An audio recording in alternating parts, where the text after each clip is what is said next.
Bună și bine ați revenit pe acest canal.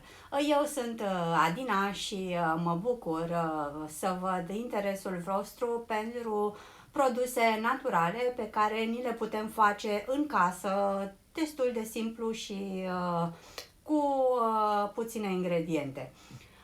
În ultima vreme am postat câteva rețete de creme. Este adevărat că e un pic mai complicat procesul de a-ți face singură o cremă, uh, însă părerea mea este că merită tot efortul, mai ales pentru persoanele cu anumite afecțiuni, așa cum sunt eu, cu acnea și care nu pot folosi produse din comerț. Astăzi revin cu o rețetă extrem de simplă. După cum vedeți, am aici doar 1, 2, 3, 4 produse și un recipient. Deci este o rețetă foarte simplă, este o loțiune tonică antirid, da, cu hialuron, care este baza acestui preparat, acid hialuronic în stare de pudră, cu colagen și cu apă naturală de neroli sau de portocale. Deci vă spuneam că este o rețetă foarte simplă, avem nevoie de un flacon. Ca de fiecare dată vă voi aminti să îl igienizați foarte bine înainte de a folosi. Eu am ales acest flacon cu pipetă pentru că este foarte ușor să îl folosesc. Voi adăuga pentru început apa.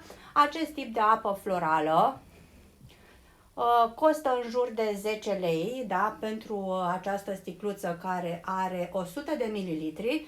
Recipientul acesta are 50, deci dintr-o sticluță de 100 de mililitri eu voi folosi astăzi doar jumătate, ceea ce înseamnă că la costul rețetei voi pune 5 lei. Spuneam că voi adăuga doar jumătate din acest flacon, astfel încât să pot amesteca bine.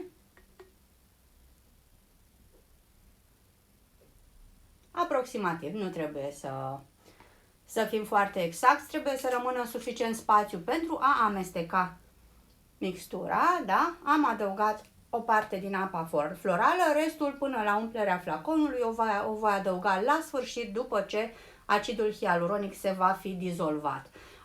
Acidul hialuronic costă în jur de 12 lei un asemenea flacon, are 10 grame. Eu voi folosi astăzi, cred că are 10 grame. Aici scrie 1 gram, este foarte ușor. Dintr-un asemenea flacon de 12 lei, eu îmi fac 5-6 loțiuni, cel puțin. Vorbim de loțiuni foarte concentrate, da? Dacă într-o loțiune din comerț concentrația de acid hialuronic este de 0,0 și ceva la sută, noi putem merge cu o concentrație de până în 1%.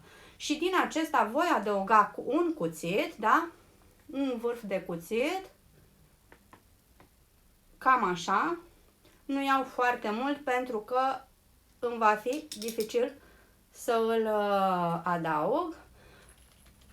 Este important să-l agităm bine. Acesta, într-o primă etapă, se va face granule în borcanel. Voi pune 3 astfel de vârfuri de cuțit.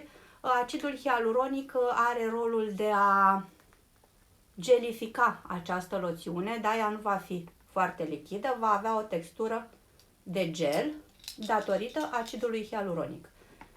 A doua și a treia.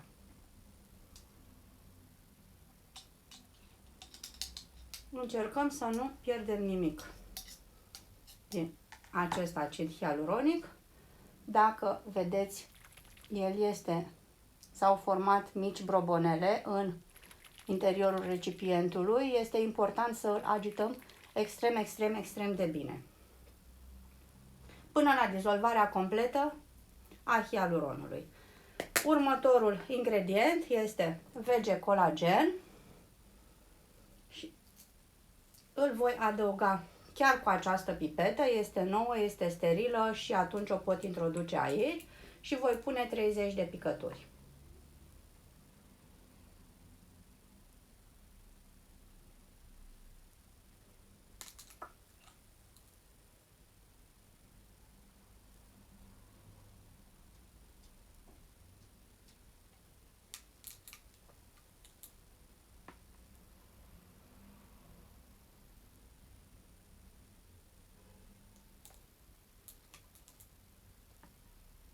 Ok, și cam acestea sunt cele 30 de picături ale mele.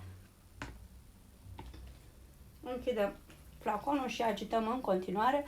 După cum vedeți, începe să își schimbe textura, nu mai este foarte lichid, începe să se gelifieze, însă hialuronul meu încă nu este în totalitate dizolvat. Voi adăuga, înainte de a termina amestecarea, și conservantul. Este vorba de un conservant natural.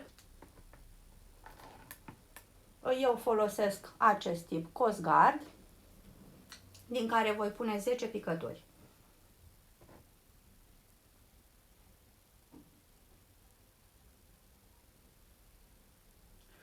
Este o loțiune care, după cum vedeți, este foarte ușor de obținut. Mai trebuie agitat, evident, nu voi face asta acum împreună cu voi, iar după ce ea se va fi, tot acidul hialuronic va fi dizolvat, voi completa până la umplerea recipientului cu restul de apă florală. Puteți alege orice apă florală vă aveți sau vă place. Mie îmi place aceasta datorită mirosului.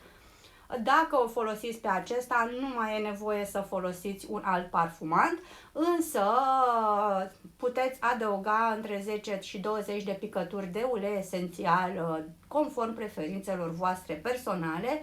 Am postat mai multe videoclipuri legate de uleiurile esențiale și beneficiile acestora. Deci dacă vă interesează să adăugați și ulei esențial pentru miros și pentru beneficiile lor, puteți să vă inspirați din recomandările mele sau puteți să folosiți propriile informații și preferințe. Da? Spuneam ca și costuri că am trecut 5 lei costul apei florale.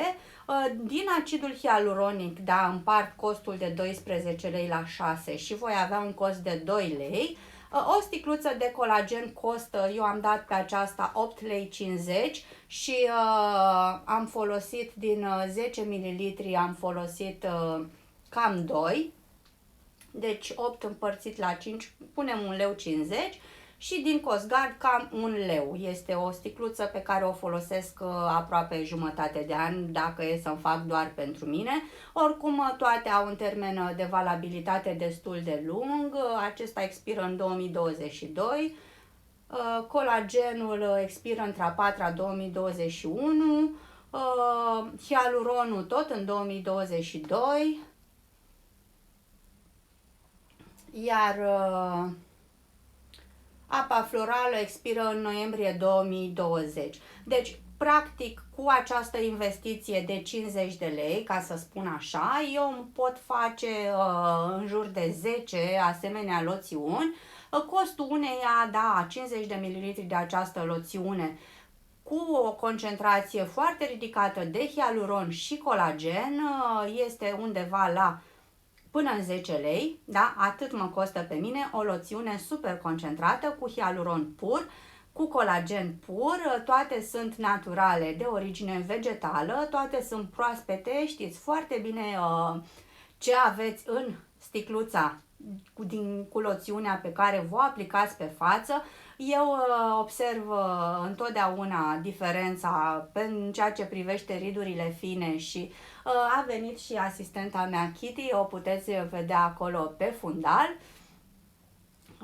Da, deci este hotărârea voastră dacă considerați că această loțiune merită efortul și banii cu un timp minim de preparare și cu o investiție de asemenea mică.